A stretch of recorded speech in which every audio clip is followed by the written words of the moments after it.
নমস্কার, কেমন আছেন আপনারা? আশা করি প্রত্যেকেই ভালো আছেন। আমি সম্রাট আবারও হাজির হয়ে পড়েছি। আমরা 2025 কেমন যাবে রাশিফল ভিত্তিক আমরা একটা আলোচনা অলরেডি করে ফেলেছি। আপনারা জানতে চাইছেন যে 2025 1 থেকে 9 পর্যন্ত যে সংখ্যাতত্ত্বের নিরিখে কেমন যেতে পারে সম্রাটদা, কি করণীয়। আমরা আজকে তা নিয়ে একটা আলোচনা করব যে এই 1 থেকে 9 পর্যন্ত যে সংখ্যাতত্ত্ব, আজকে এই 1 থেকে 9 পর্যন্ত যাদের জন্ম সংখ্যা তাদের কেমন যেতে পারে। আজকে এই 1 থেকে 9 পর্যন্ত যাদের জন্ম সংখ্যা তাদের কেমন যেতে পারে, অর্থাৎ আপনার 1 তারিখ, 2 তারিখ, 3 তারিখ, 4 তারিখ, 5 তারিখ, 7 তারিখ, 8 তারিখ বা 9 তারিখ আপনার জন্ম হতে পারে। বা দেখা যেতে পারে যে সংখ্যাতত্ত্বের নিরিখে আপনি 1 থেকে 9-এর মধ্যে কোনো একটা জন্ম সংখ্যার মধ্যে আপনি পড়লেন। যেমন আপনার যদি 11 হয় তখন আপনি 2 সংখ্যার মধ্যে পড়লেন, আপনার যদি 12 হয় আপনি 3 সংখ্যার মধ্যে পড়লেন, আপনি যদি 27 হন আপনি 9 সংখ্যার মধ্যে পড়লেন। তার মানে এইভাবে ডবল ডিজিটকে সিঙ্গেল ডিজিটে নিয়ে এসে আমাদের একটা সংখ্যাতত্ত্ব বার করতে হয় এবং 1 থেকে 9-এর মধ্যে আমাদের এই ডিভিশনটা আমাদের চলতে থাকে। তাহলে এই 2025 1 থেকে 9 পর্যন্ত আমাদের যাদের সংখ্যাতত্ত্বে যাদের জন্ম হচ্ছে, কারো 1, কারো 2, কারো 3, তাহলে কেমন যাবে তা নিয়ে আমরা আজকে একটা র্যান্ডাম একটা আলোচনা আমরা করব। আমরা যদি 2025-কে আমরা যদি দেখি তাহলে 2025-কে কি দেখব? 2025 আপনারা অলরেডি জেনে ফেলেছেন যে 2025 মানে 9 সংখ্যাকে 2025 রিপ্রেজেন্ট করে। কি করে সেটা আসছে? 2 আর 2 4 আর 5 মানে হচ্ছে 9। তার মানে 9 কাকে রিপ্রেজেন্ট করছে? 9 রিপ্রেজেন্ট করছে মঙ্গলকে। তাহলে 2025 সালকে রিপ্রেজেন্ট করছে যে গ্রহটি, সেই গ্রহটি সংখ্যাতত্ত্বের নিরিখে সেই গ্রহটি হলেন মঙ্গল। তার মানে 2025 মঙ্গলের বছর, তাহলে মঙ্গলের সংখ্যাতত্ত্বে 9।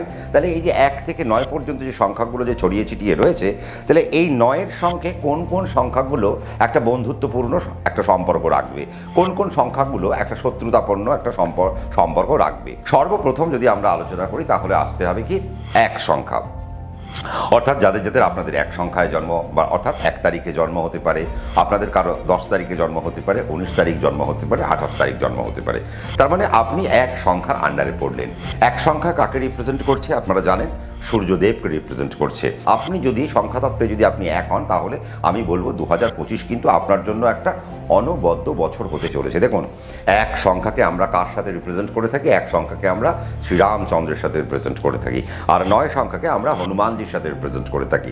আবারও আমরা যদি 1কে আমরা দেখি মাইথোলজিক্যালি, 1 মানে হচ্ছে সান, আবার 9কে যদি আমরা হনুমানজির সাথে রিপ্রেজেন্ট করে থাকি তাহলে 1-এর সাথে আমরা 9-এর একটা ভালো সখ্যতা আমরা দেখতে পাবো।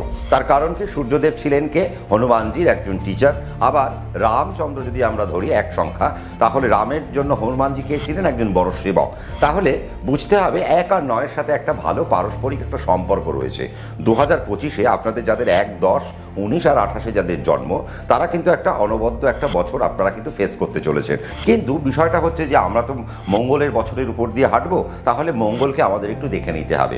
আমাদের রাশিচক্রে আমরা যখন দেখব তখন দেখব কি মঙ্গল নীচ অবস্থায় অবস্থান করছে। তার মানে বুঝতে হবে যে মঙ্গল নীচ অবস্থায় যখন অবস্থান করছে, কতক্ষণ সে নীচ থাকবে বা কতক্ষণ সে দুর্বল থাকবে আমরা দেখব 7ই জুলাই 2025 পর্যন্ত মঙ্গল খুব একটা বেশি বল পাচ্ছে না, সে দুর্বল থাকবে। তার মানে 9-এর বছরের উপর দিয়ে হাঁটতে হাঁটতে যখন 1 যাবে, তার মানে তাকে প্রথম এই 7 মাস একটু স্ট্রাগল ফেস করলেও করতে হতে পারে। কিন্তু তথাপি আমরা বলবো 2025 সালে আমার মনে হয় 1-এর কিন্তু একটা বিরাট সফলতার জায়গা আসতে চলেছে। 2025 সালে 1-এর যেটা করা উচিত, যারা যারা কর্ম সেক্টরে যারা রয়েছেন, ওয়ার্কিং সেক্টরে যারা রয়েছেন, যারা অর্থনৈতিক জীবনযাপন করেন, যাদের অর্থ রোজগারের একটা জায়গা রয়েছে, অর্থ যারা রোজগার করছেন তারা কি করবেন? অর্থ তো রোজগার করবেন, এবার আপনারা ইনভেস্টমেন্টের পথে হাঁটুন। 2025 সাল 1 সংখ্যার জাতক এবং জাতিকাদের জন্য একটা ইনভেস্টমেন্টের বছর, এবং এই বছর আপনারা যদি ইনভেস্ট করতে পারেন মন খুলে, তাহলে আপনারা ইনভেস্টমেন্ট থেকে বড় সফলতা আপনারা কিন্তু কুড়িয়ে আনতে পারবেন। 1-এর জাতক এবং জাতিকাদের দেখেছি আমরা অ্যানালিটিক্যাল পার্ট অনেক বেশ ভালো হয়। তাহলে 1-এর জন্য 2025-এ কিন্তু অ্যানালিটিক্যাল পার্টের যে সমস্ত কাজকর্ম রয়েছে সেই সমস্ত কাজকর্মের দিক থেকে কিন্তু একটা বেটারমেন্ট আমরা কিন্তু খুঁজে পাবো। এবং 1-এর জাতক এবং জাতিকারা যারা টেকনোলজিতে যারা যুক্ত রয়েছেন, যারা অ্যাডমিনিস্ট্রেশনে যারা যুক্ত রয়েছেন, তাদের জন্য একটা অনবদ্য আমরা বছর আমরা দেখতে পাবো। টু সাম এক্সটেন্ট আমরা দেখতে পাবো যে 1-এর জাতক জাতিকারা যে সমস্ত জায়গায় যারা যুক্ত রয়েছেন, সে ব্যবসায় হতে পারে বা কর্মজীবনে হতে পারেন, আমরা দেখব যে 2025-এ 1 সংখ্যার জাতক জাতিকারা একটা সফলতার জায়গা তারা পাচ্ছেন। হ্যাঁ, এখানে একটা বিশেষ দ্রষ্টব্য বলা উচিত যে দেখা যেতে পারে যে আপনারা হয়তো বলবেন যে সম্রাটদা আমার কিন্তু 1 কিন্তু 2025 পড়ার পর থেকে আমি কিন্তু খুব একটা ভালো পাচ্ছি না। তাহলে দেখতে হবে আপনার জন্মছক খুলে দেখুন, সেখানে আপনার ব্যক্তিগত দশা অন্তর্দশা যদি কোনো নেগেটিভ জায়গায় পৌঁছে যায় তাহলে কিন্তু আপনি হয়তো নেগেটিভ পেতে পারেন।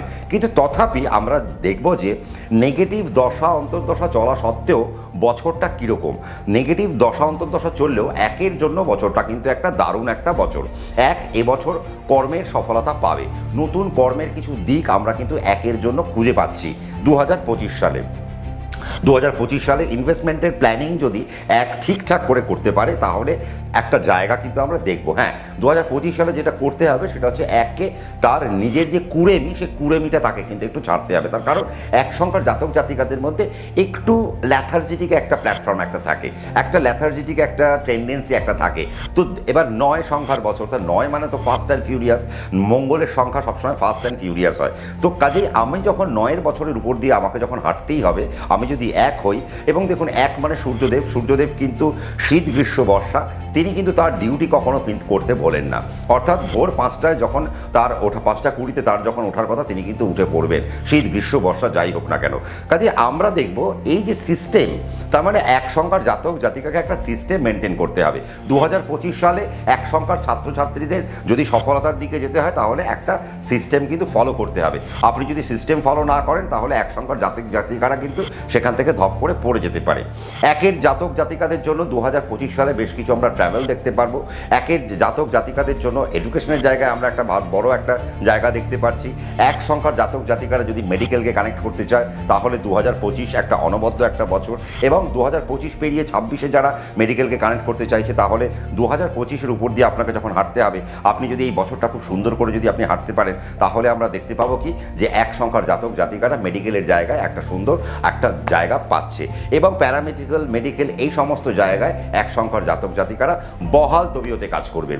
একের জাতক জাতিকারা যারা যারা টেকনোলজিতে যারা যুক্ত রয়েছেন, যারা যারা মিডিয়া সায়েন্সের দিকে যারা যারা যুক্ত রয়েছেন, যারা যারা ক্যামেরার যারা যারা কাজ করেন, যারা যারা কন্টেন্ট রাইটিংয়ের যারা কাজ করেন, তাদের জন্য একটা বড় একটা সুযোগ কিন্তু আসতে চলেছে। শেয়ার মার্কেটে আমার মনে হয় এক সংখ্যার জাতক জাতিকাদের মন খুলে ইনভেস্ট করা উচিত, কিন্তু যদি আপনার নিজস্ব ন্যাটাল চার্ট পারমিট করে তবেই আপনারা কিন্তু মন খুলে ইনভেস্ট করতে পারেন। হেলথের দিক থেকে আমরা যদি দেখি এক সংখ্যার জাতক জাতিকাদের হেলথে কিন্তু খুব বেশি প্রবলেম কিন্তু হওয়ার কথা নয়। একের জন্য যেটা আমি বলবো সেটা হচ্ছে যে এক সংখ্যার জাতক জাতিকাদের জন্য 2025 সালে হার্টের দিক থেকে একটু সাবধানতা অবলম্বন করতে হবে, দাঁতের দিক থেকে একটু সাবধানতা অবলম্বন করতে হবে।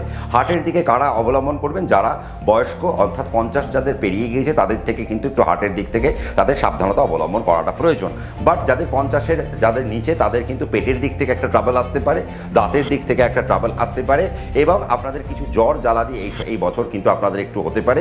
এবং 2025 সালের জুলাই মাস পর্যন্ত এক সংখ্যার যদি কোনো বাচ্চা কাচ্চা হয় তাহলে তাদের ত্বকাজনিত কোনো রোগ হতে পারে, বা ওভার এক্সেসিভ তাদের হাই ফিভার হতে পারে। এই রকম কিছু জায়গা আমরা দেখতে পাচ্ছি। ভ্রমণ ভালো হবে, আধ্যাত্মিক ভ্রমণ ভালো হবে, ফাইন্যান্সিয়াল আমরা জায়গা দেখতে পাচ্ছি খুব সুন্দর।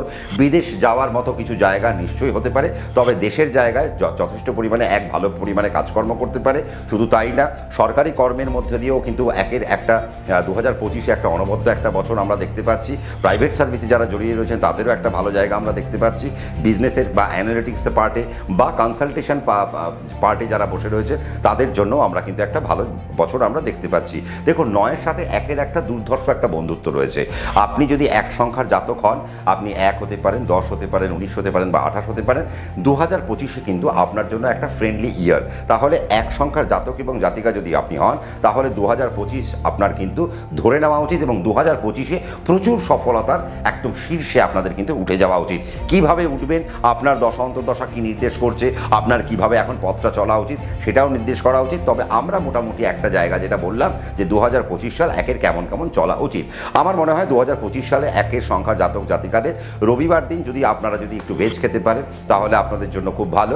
আপনারা যদি 2025 সালে একটু লাইট কালারের যদি জামা কাপড় পরতে পারেন তাহলে আপনাদের জন্য খুব ভালো হয়, এবং আপনারা যদি একটু এই বছরটায় অল্প স্পিরিচুয়াল জার্নিকে যদি একটু কানেক্ট করতে পারে তাহলে আপনাদের জন্য একটা অনবদ্য বছর হতে চলেছে। তাহলে এক সংখ্যার জাতক এবং জাতিকাদের আমার মনে হয় ওভারঅল 2025 একটা অনবদ্য বছর। 2024-এ যা যা স্ট্রাগল আপনারা ফেস করেছেন সেই স্ট্রাগলগুলো 2025-এ আর ফেস করতে হবে না, এবং 2025 আপনাদের জন্য নতুন রাস্তা খুলতে চলেছে। শুধু তাই না, এই রাস্তা দিয়ে হাঁটতে হাঁটতে আপনার একটা সফলতার মধ্যে দিয়েও আপনারা কিন্তু এগোতে থাকবেন।